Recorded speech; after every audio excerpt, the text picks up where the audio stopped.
ପାରଳାଖେମୁଣ୍ଡି ସହରରେ ସପ୍ତାହାନ୍ତ ସଟଡାଉନର ଆଜି ଦ୍ୱିତୀୟ ଦିନରେ ପାରଳା ପୋଲିସ ପକ୍ଷରୁ ପେଟ୍ରୋଲିଂ ଚାଲିଥିବା ବେଳେ ଏକ ମାନବିକତାପୂର୍ଣ୍ଣ କାର୍ଯ୍ୟ ଦେଖିବାକୁ ମିଳିଛି।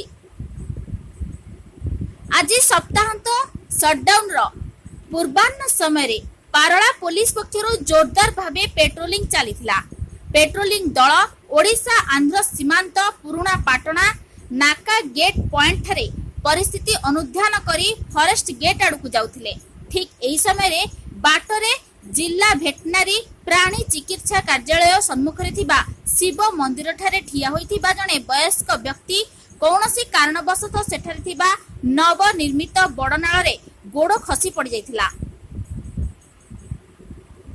ठीक एही समय सेही जाउथिले पेट्रोलिंग दलर तथा पारला आदर्श थाना अधिकारी श्री विवेकानंद स्वाई वयस्क व्यक्ति नाଳରେ पड़ी जिबा देखि गाड़ी अटकाई संगे संगे सेठाकू दौड़ी जाई वयस्क व्यक्ति को अन्य मानक सहित मिसी नाळरो उद्धार करथिले।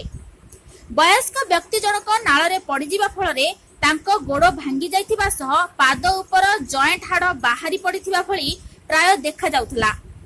वयस्क व्यक्ति को नाळरो उद्धार करा जिबा परे सेठारे ही सामान्य भावे प्राथमिक चिकित्सा करी कन्ना गोड़ाई सेठारे थिबा अतिरिक्त एसपी श्री वामदेव सिंह एवं आईआईसी श्री विवेकानंद स्वाई निर्देश क्रमे वयस्क व्यक्ति को पुलिस अधिकारी और कर्मचारी माने टेकी टेकी नहीं एक ऑटो गाड़ी रे बसाई जिला मुख्य चिकित्सालय को नेइथिले।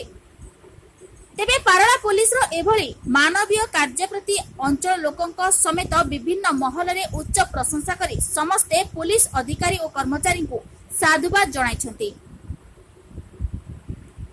गजपति विवेकानंद बेहेरा रिपोर्ट एसएनजेटी।